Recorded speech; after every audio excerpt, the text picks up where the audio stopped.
If you're an MBA or a graduate student, you've probably been told about the power of the network, the peers and alums who can open doors for you in your life and career. But how? Well, I'd like to introduce you to Paula.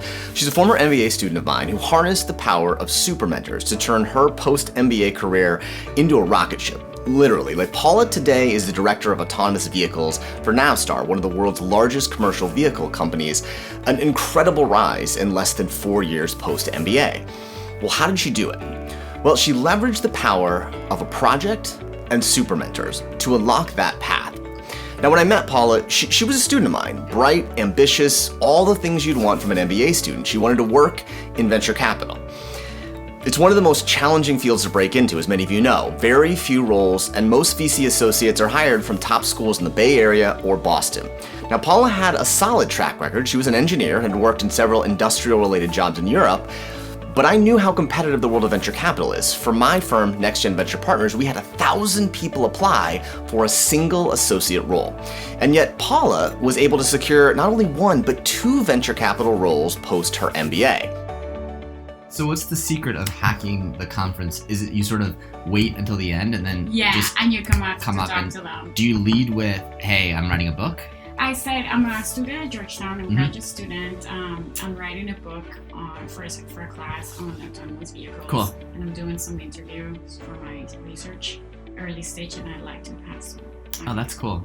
From you. And then you don't try to interview them there. You just try to get them to it's that's just smart. Because they're trying to clear the room for the next Yeah. year, and I was thinking about it because I'm 5 people there. Now, when I met Paula, I told her that she needed a project. And based on her interests, she settled on working on a book about autonomous vehicles. And that's where things got interesting. She used her book to connect with some of the top minds around. And one of those people was a professor at Stanford.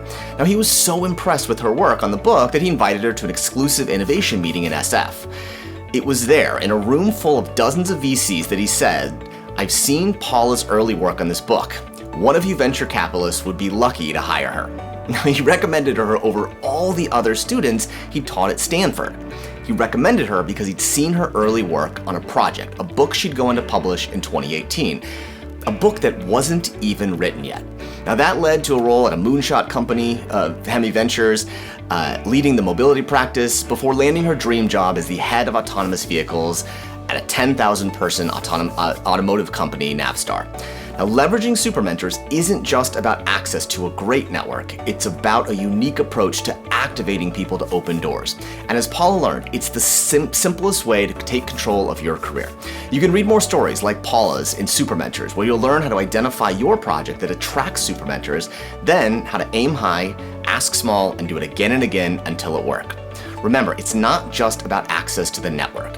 It's about a process to leverage those alums and peers who can open the doors. And that's the power of super mentors.